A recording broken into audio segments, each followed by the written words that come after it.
Hello, students and friends and fans of the BookTube, HorrorTube community. It is I, Coach Stroud, with another riveting, amazing episode of Coach Stroud's What to Read While Quarantined. In today's episode, I want to talk to you about one of HorrorTube's biggest creators, Cameron Chaney, and his collection of short stories known as Autumncrow.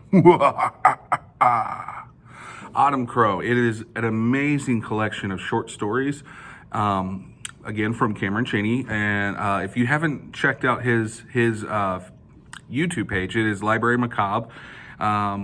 It's amazing. He has the best. He has the best library tours. He's got the coolest library probably in all of BookTube, to be honest. Does great library tours. Does great reviews of horror novels. Does book collection tours. Does unboxings, showing what he's gotten over the month. It's basically, it's just pure awesomeness. You need to check out Cameron Chaney and see his reviews. They're absolutely amazing.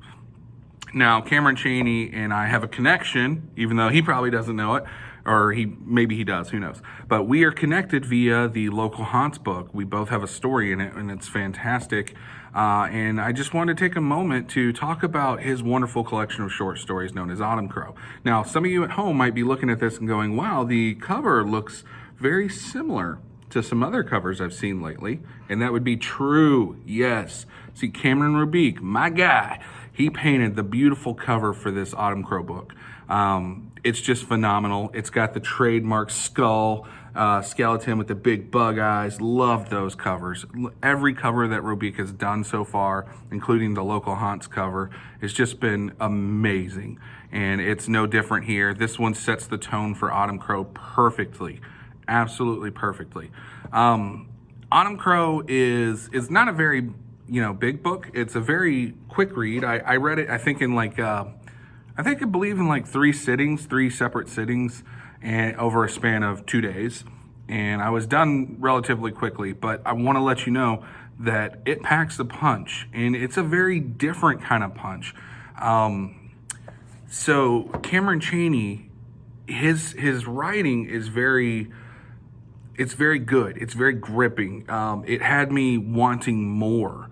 It had me hooked on every story. Every story was something else, and it was scary and deep in many different ways. It was definitely his stories are definitely very deep and can be analyzed in an educational way, in my opinion.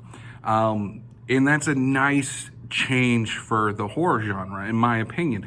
And it goes to prove that all books out there don't have to be super gory to be exciting.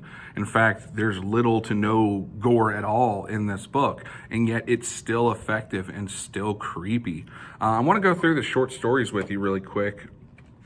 The first one is called Follow Me In, and that sets a good tone because this theme of Follow Me In follows through all of the Autumncrow. I guess I should back up a little bit and give you a little bit of information. Autumncrow is the name of a town, Autumncrow Valley, and it is spooky. It is known as like the spookiest town on earth, and the people that are there are just very eccentric, very cool people.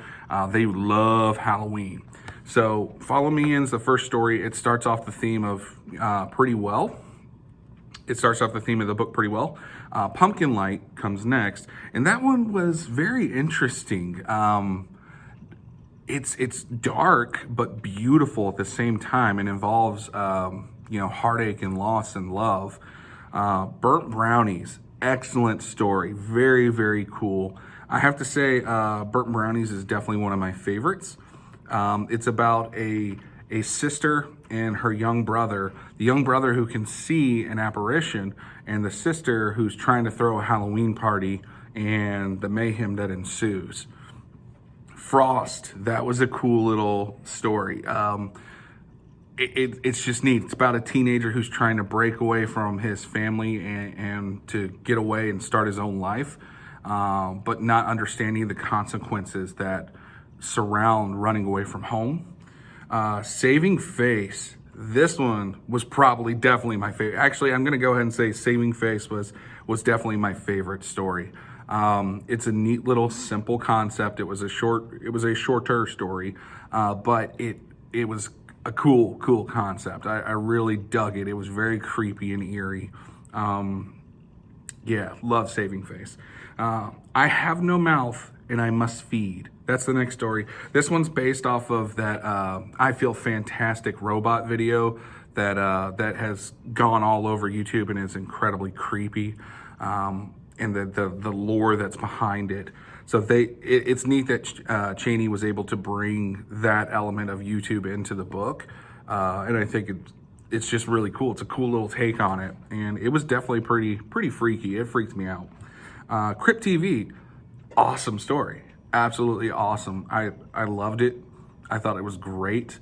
It did not go in the direction I thought it was going to go, and it was just kind of neat. It was kind of cool. A fun little read. And finishing off here is Cameron Chaney's There Are Monsters Here. And most of you know, or some of you might know, that he released that as an ebook or e-read probably a year ago. And apparently he updated it a little bit and threw it into the book here.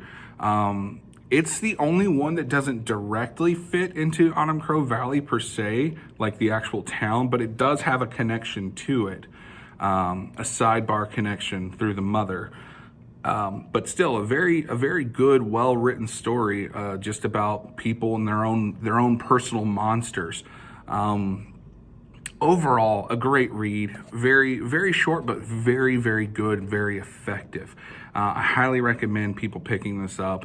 You're gonna enjoy it. It doesn't have to be Halloween for you to enjoy this book.